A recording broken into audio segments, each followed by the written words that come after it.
Hello నమస్తే అండి. రాయలసీమ ఆంధ్ర అమ్మాయి తెలుగు అమ్మాయి కేరళ వంటలకి స్వాగతం. ఎలాగున్నారండి? అందరూ బాగున్నారా? మేము కూడా బాగున్నామండి.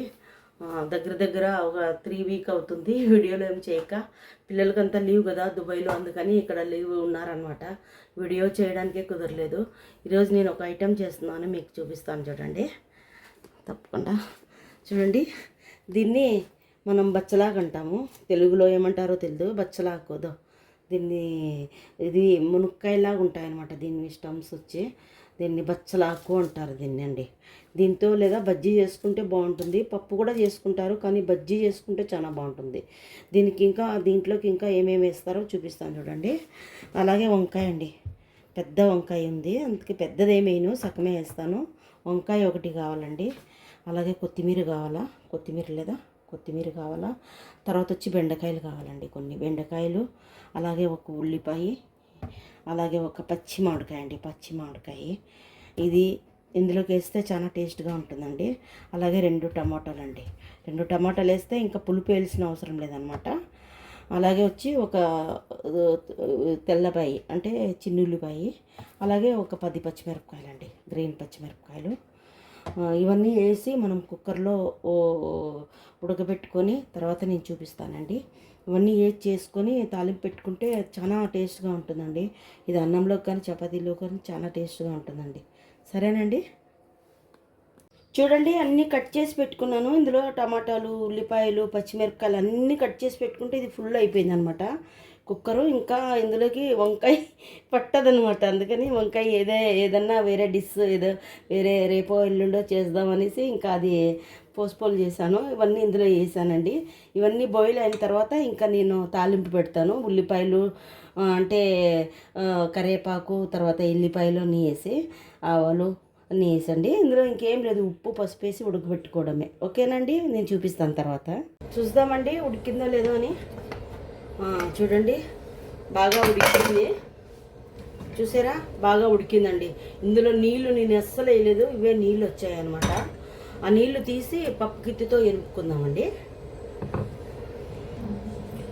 చూడండి, బాగా మెదిపి పెట్టుకున్నాను, బాగా మెత్తగా అయిందండి. ఇది ఉప్పు అన్నీ బాగా కరెక్ట్గా సరిపోయాయి. కలర్ ఎందుకు ఇలాగుందంటే నేను కారం ఎర్ర కారం వేయకోకుండా పచ్చిమిరపకాయలు వేసాను, అందుకని కారం ఇలాగుందండి. ఇప్పుడు మనం సన్ఫ్లవర్ ఆయిల్ వేసుకుందామండి, సన్ఫ్లవర్ ఆయిల్. అలాగే కొంచెం నెయ్యి వేసుకోవాలండి. కొంచెం నెయ్యి వేసుకుంటే టేస్ట్ అనేది చాలా బాగుంటుంది అన్నమాట. ఎక్కువ కాదు, కొంచెం వేసుకుందాము, ఒక 2-3 స్పూన్లు. వేడి కదా, ఇక్కడ దుబాయ్లో చాలా వేడిగా ఉందండి, అందుకని నెయ్యి అన్నీ అవే మెల్ట్ అయిపోతాయి అన్నమాట. ఇది కాగిన తర్వాత ఆవాలును, తర్వాత ఈ తాలింపు గింజలు వేసుకొని తాలింపు పెట్టుకుందామండి. ఓకేనండి, నేను చూపిస్తాను.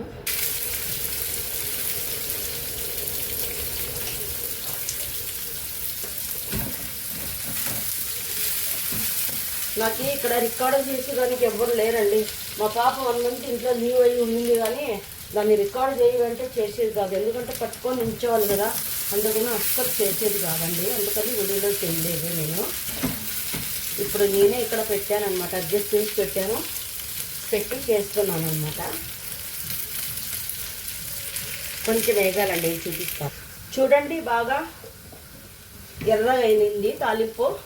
ఎప్పుడు తాలింపు ఇందులో వేసుకోకూడదండి, పప్పు కానీ, చారు కానీ, సాంబార్ కానీ, రసం కానీ తాలింపు ఎప్పుడు అందులోకి వేసుకోకూడదు. మనం తాలింపులోకి ఇది వేసుకోవాలండి.